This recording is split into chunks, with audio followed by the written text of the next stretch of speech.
What is up, fam? And welcome to episode 34 of the Healthy, Fit, and Pain-Free podcast. So, to give you a little insight with this episode, this week I started doing 10 lessons to make January your BI without diet, exercise, and sleep. Okay. Wanted to add those last three things in there this month because typically I give diet, exercise, and sleep advice. Also throw a little bit of pain in there. But this one, I want to throw a little bit of a monkey wrench into it. Okay. So we're going to visit these first two lessons here. But if you want to learn a little bit more about specifically on each lesson, go ahead and check out either my Instagram page or my Facebook page for more information. So from here, lesson number one this week was create your perfect picture. Okay. So what you're supposed to do is sit down for like 5 to 10 minutes. And without even thinking, without hesitating, just if you could wake up one morning and your world was perfect, what would it look like? How would it feel? Where would you be living?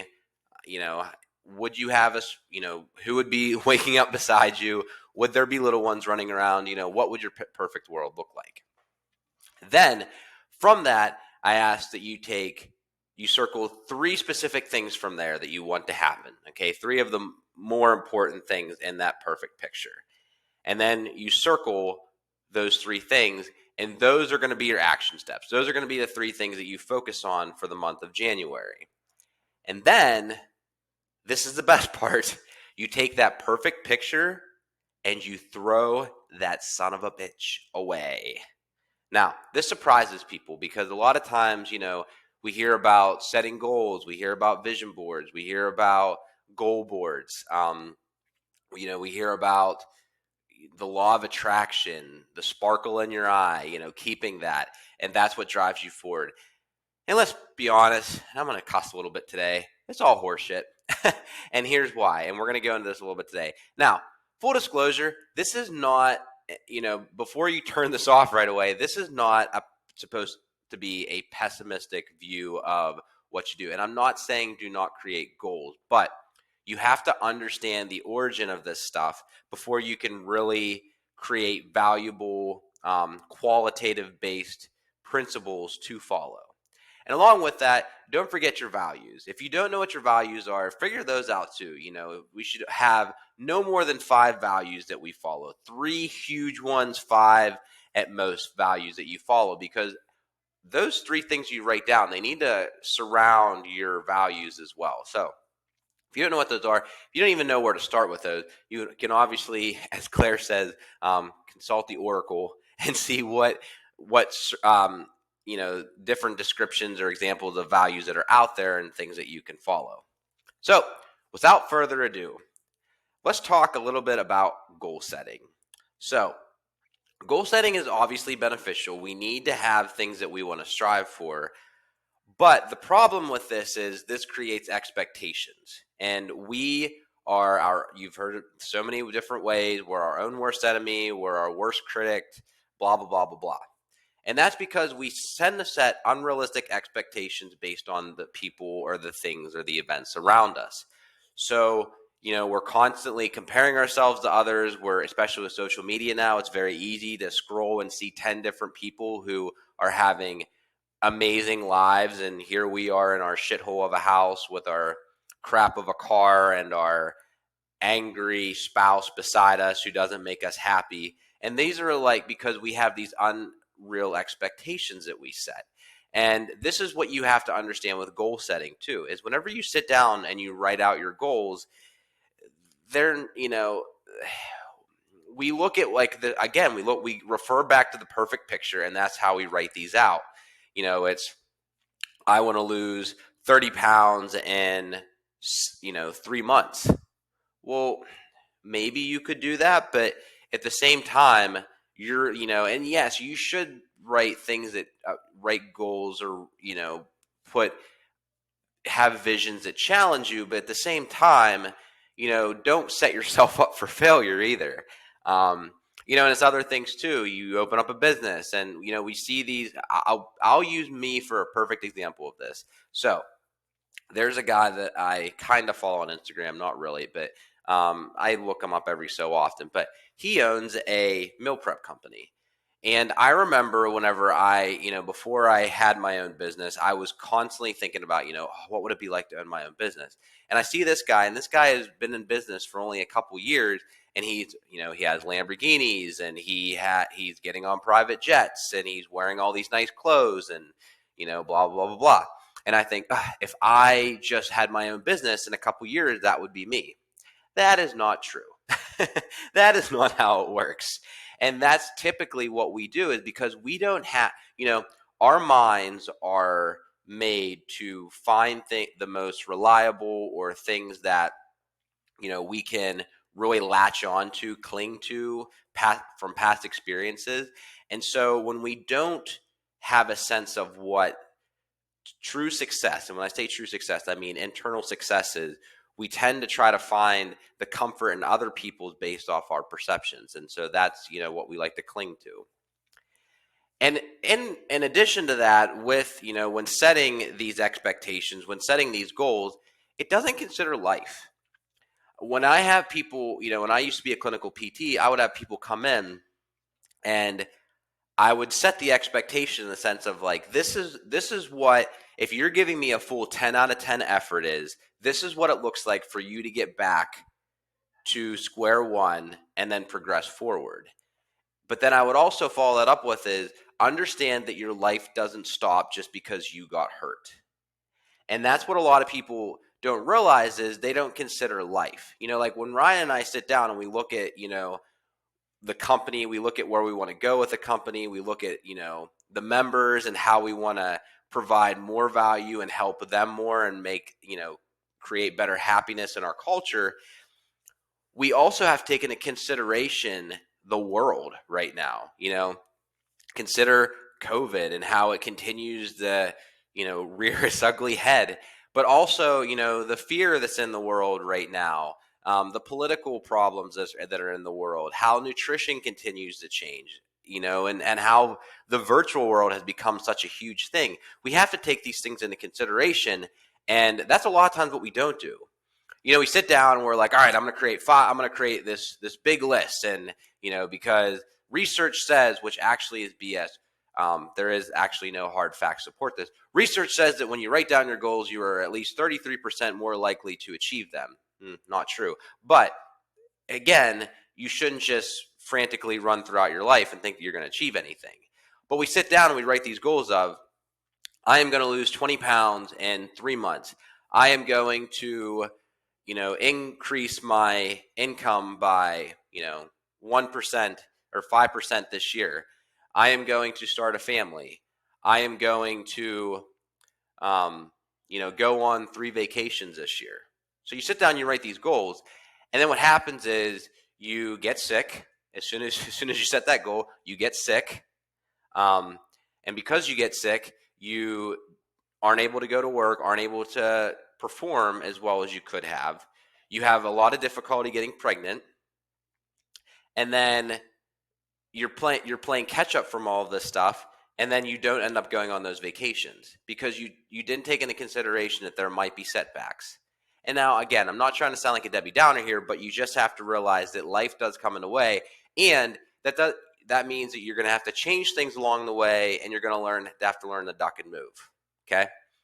Now, the other problem too with like a vision board or goal setting is the downward spiral that could potentially happen, because it's meant to sit there that we look at all the time and it like engages us. But here's the problem. If you keep walking past every single day and looking at this perfect life that you want, and then you keep comparing it to the life you have now, it's exactly the same thing as getting on Instagram or getting on Facebook, getting on TikTok and swiping through all these things that you quote unquote are not achieving. And so you have to understand that. While we're on the topic of this, I was really thinking about this. Let's talk about a vision board, okay? Now, I would be lying to you. I do have one. My wife and I both have one. And it's really, I've come to realize that I like the vision board because it helps me to see how I've grown.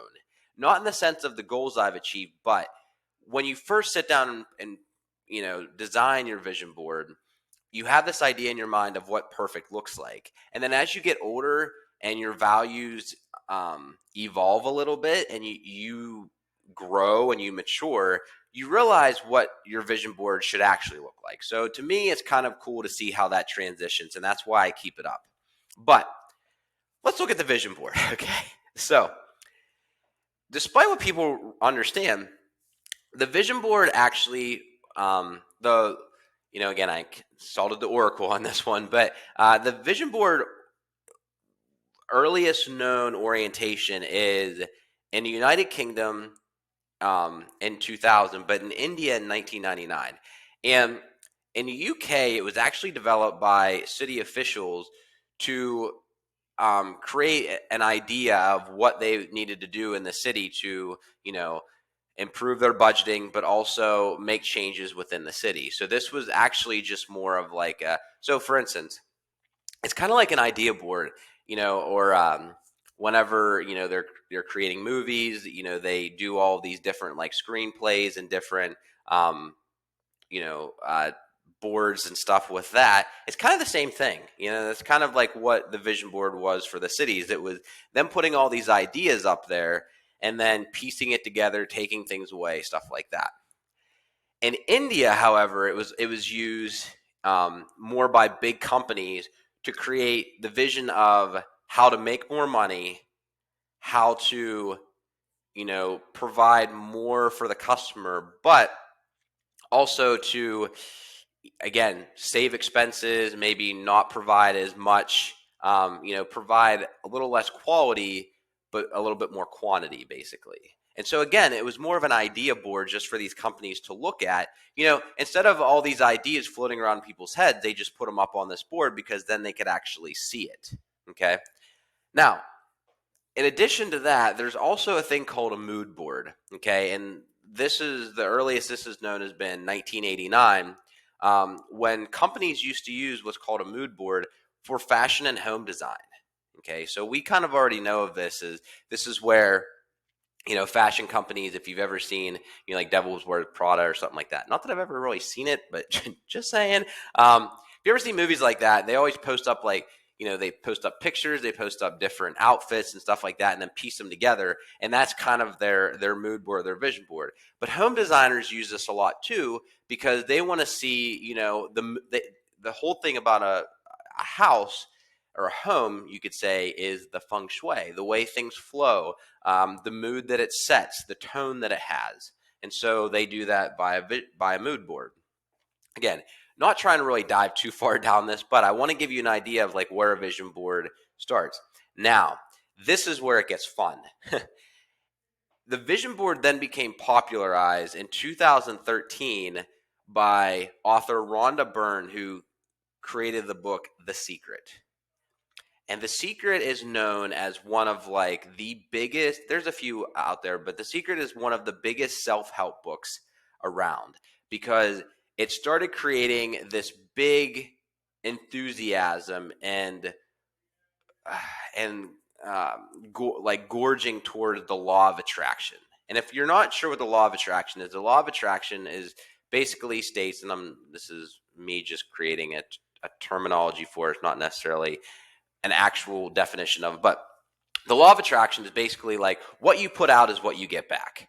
So if you go out in the world and you're pissed off and angry and you share no wealth or no value to anybody else, you're going to get that same thing in return. But if you go out and you have this high chest and your head is tall and this great posture, and you give money and you give out smiles and you express gratitude and you open doors, then the world is going to give you that back. So that is what is called the law of attraction. However, this is, again, in a perfect world, in a dream world, that's true, but that's not how the world works. And again, I'm not trying to be a Debbie Downer here, but just because you go to the store and you open the door for somebody, everybody's had that moment where you've opened the door and it's like the clown car has let out and 1,000 people go running through the door and no one grabs the door off you.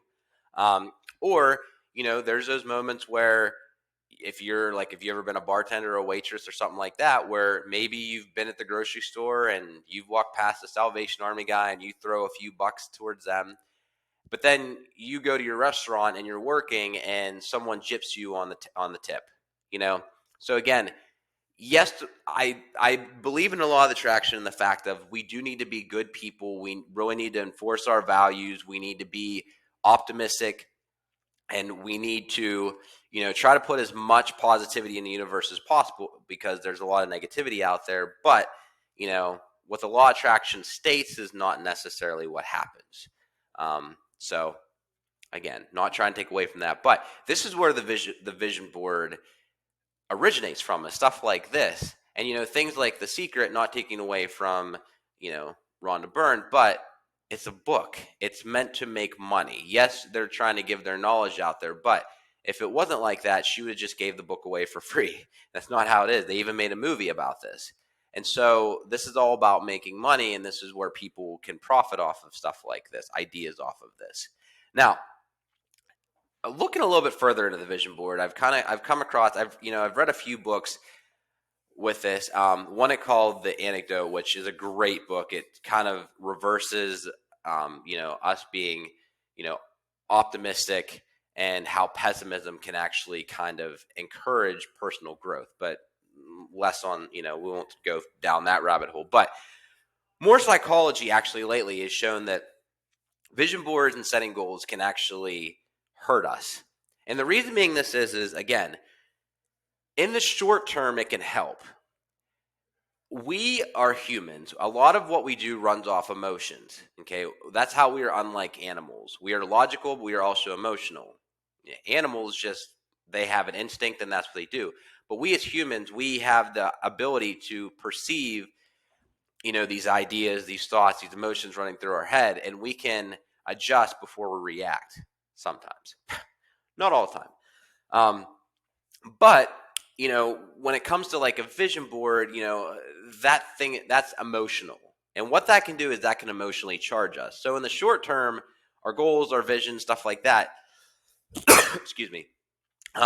In the short term, it can provide that little bit of a light. It can provide that little bit of a spark that helps us move forward. However, the issue is, in the long term, this can really affect us, because in the long term, if we're chronically referring to those goals and that vision, then we are chronically reminding ourselves that we are not where we want to be. And, this is where we have to be careful. So again, you have to really take this stuff with a grain of salt. And again, I'm not discouraging creating a vision board, creating goals, creating, objectives for yourself. But I am discouraging to rely on that stuff all the time. So understand the short-term and long-term effects of this stuff. And, it's funny, as a millennial, if you guys didn't know, I'm a millennial. And I can hear the pitchforks already. I'm just kidding. As millennials, there's a lot of things that revolve around our generation, because there's been a lot of change that's happened since we've been on Earth. There's been multiple multiple events that happen: terrorist attacks, shootings, pandemics, all this stuff, depression, like depressions and stock market drops and housing market drops and all that stuff. And that doesn't even take into account the internet and how the information age has really taken off.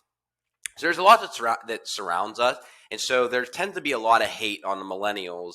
And it's trickling into Gen Z, because there is so much change that surrounds us that it scares people. And where it's funny.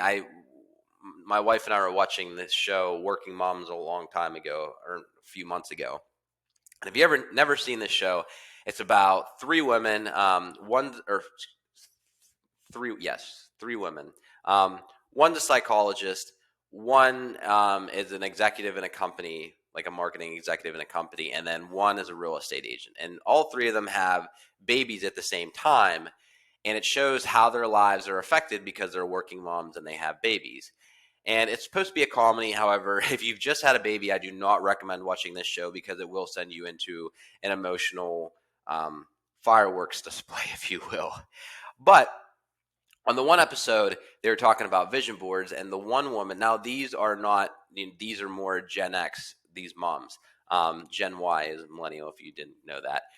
But the one mom on the show says, vision boards were just created by millennials who have no work ethic. Okay, touche. And what that means is it's, and I can't help but kind of agree with her. A lot of people just create vision boards and they create this stuff because they don't actually have the actual work ethic to go towards it. It's just, if I create this, this will maybe give me the emotional pump I need to move forward. And this is really a generational thing, and it's very interesting. I love to go into, and I know I'm kind of going everywhere today in this podcast, but I think this is important. So I really like to look back through the generations and how things have changed. Now, the greatest generation, I believe that's what they call, and that's the generation before baby boomers. Obviously they went through the Great Depression and things like that, but life was different then. And for them, it was really just about, you get up, you work, you provide for your family, you protect your family. That's it. There was a lot of, life was very strict then. It was very conservative then. And so it was kind of this constant cycle of your typical day. And it was just about getting through the day. Again, my research tells me there's probably a baby boomer who just is out there like snarking at me right now for saying this. But again, all my perspective, I apologize if that's not the case. But, and so this gets passed down to baby boomers now, because baby boomers, their parents, again, kind of treated them with that same thing. You have to work your ass off. You wake up, you do your thing, you provide for your family, you protect your family, and you watch out for any danger that surrounds you, including people. And this creates a hard exterior, which is good. Don't get me wrong. They went through a lot. Baby boomers have been through a lot in their life as well. And so this hard exterior helped them to deal with the stresses of the world. Now, and with our generations, this is where there's a little bit of a criticism that they don't have the EQ, the emotional intelligence or quotient, because they've been taught to compress those emotions. Pros to both things. If you're someone who presses down your emotions like myself, for the most part, then, yes, you have the resiliency, but then you also don't understand other people's emotions, and one day that can come back to bite you. Again, getting on a little side tangent here. Then with baby boomers, they saw what their parents had. They realized they didn't want that. They worked their asses off, and they created a world for Gen X to thrive a little bit more. They wanted to see a little bit more progress. Well, then Gen X sees their parents, the baby boomers, and don't want to be like that. They don't want to have to work their ass off their whole life and have this hard exterior and just put in their 8 hours every day. And, it's also other things too. Like there's no, pensions aren't really a thing anymore. And Social Security is not as graceful as it used to be either. And so they changed, and so they changed the dynamic of that. They changed the perspective. They illustrated this world where, if you worked hard for this certain amount of time, if you, worked smart, not hard necessarily, and you grinded a little bit, you could have all these great things. And then us as Gen Y, we grow up now with that stuff, because now with social media, we've been able to see that since we were, 16 years old. Believe it or not, I was like 16 when the internet was really becoming big. So don't think that we were babies with iPads in our hands. But anyhow, and so we saw this world where it was like, all right, now we see how these people did it, and they made it look easy. So that's kind of where our entitlement comes from, is we see them make it look easy and think it's going to be that way. But now things are a little bit more demanding. Now there's a lot of change in the world.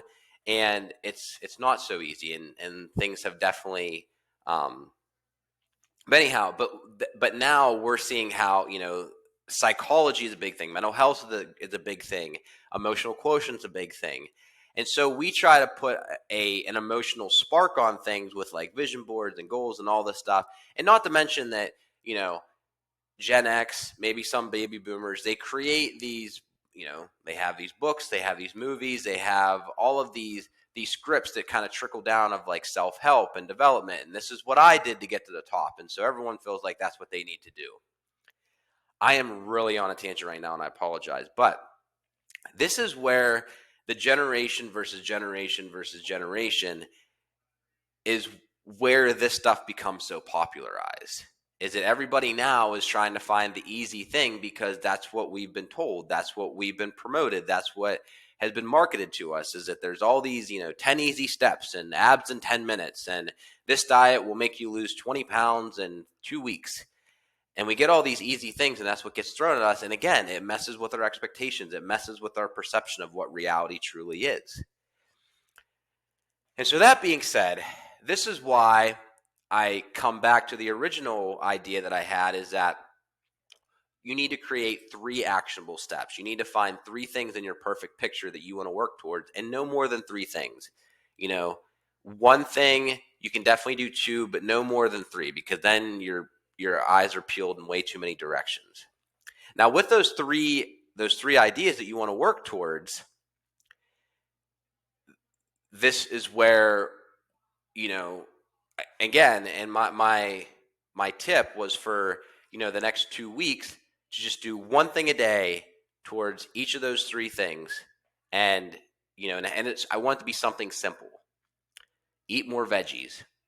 Eat one more serving of veggies, or eat one more serving of protein, or do one more 10-minute walk, or read 1 page of a book. It's like something very simple. But then where the true power comes in with these actionable steps is what's called the power of compounding. And there's a really good book that I love, absolutely love. And I love the author too. The author is Darren Hardy, and it's the book is called The Compound Effect. Now, again, I'm not getting any royalties. I wish I was, but I'm not getting any royalties from this book. It's just a very good book. And the book is talking about the power of compounding. And this is how you need to set your focus moving forward, is you need to focus on the power of compounding. You need to focus on, okay, so like let's say you want to read more. Okay, I'm going to read 3 books every day for the next 2 weeks. Then after 2 weeks, or I'm going to read 3 pages of a book for the next week. After that, make it 4 pages. After that, make it 5 pages. After that, make it 6 pages. Each week add just a little bit to that. Or I'm going to eat, 1 more serving of protein each day. Okay, I'm going to eat 2 more servings of protein, on week 2, and then 3, and then so on and so forth. This is the power of compounding. Now, in our eyes, we look at compounding as, I'm only reading one more page. Actually, you're reading 200 plus more words. Or I'm only eating 1 more serving of protein. Actually, you're eating like 20 grams more of protein. And that's, we tend to get too simple with compounding. And I'll kind of look at this a little bit more later, but this is what we really need to think about. We need to think about, again, just like with I said about the vision board, how it gives us that dopamine hit and makes us feel great for the moment. That's the thing. Like, we don't want to, we want instant gratification.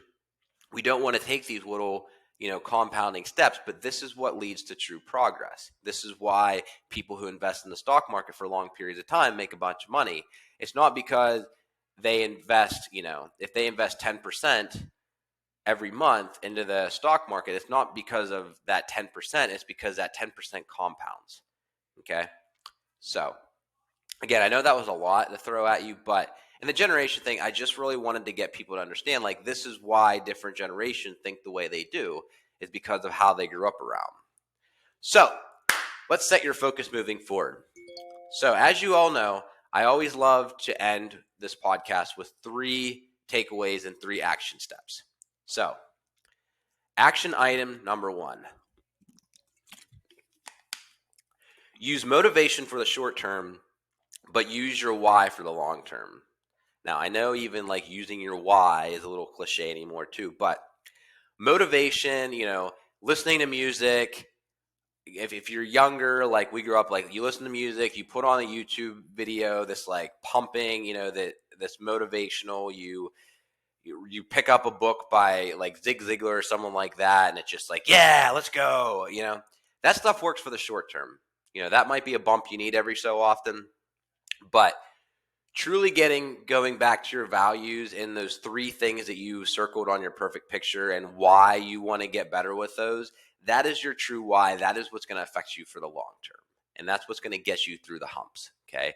Because despite what people think, willpower does not exist. Willpower gets affected by your diet, your stress level, your energy levels, all that stuff. So need to be consciously aware of that. Okay. And again, this is kind of where, as I mentioned earlier, like with the vision board, short-term goals, like, yes, it can help us in the short term, but for the long term, it can actually counteract that and do more negative than good. So just be wary of that. Takeaway item number 2, focus on no more than 3 action steps. And as I said earlier, so 1 to 3 is all you need to focus on.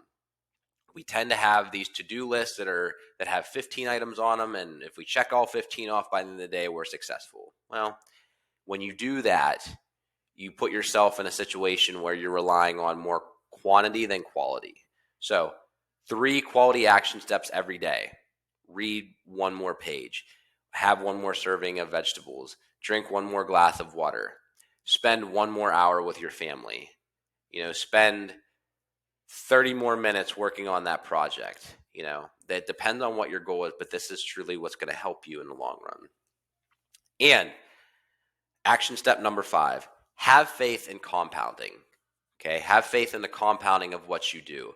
Yes, sometimes it gets monotonous, but 1 plus 1 plus 1 plus 1 plus 1 equals 5. Okay, that's not compounding. That's that's us and how we perceive compounding is it's like 1 plus 1 plus 1 plus 1 plus 1 equals 5. But what true compounding is 1 times 2 times 3 times 4 times 5 equals 120. Okay, and there's so much more that we get out of the power of compounding and setting those small steps and slowly increasing them over time. It's what's going to get us to our goals. Guys, that is it for episode 34. I hope you stuck in with me there. A lot of good information, I feel, for you to take in. Again, this is not trashing goal setting. This is not trashing objective. This is not shitting on a vision board. This is me just helping you to realize how we sometimes can let our expectations and our perceptions really throw us off course for a goal. So appreciate you guys stopping in, and we'll talk soon.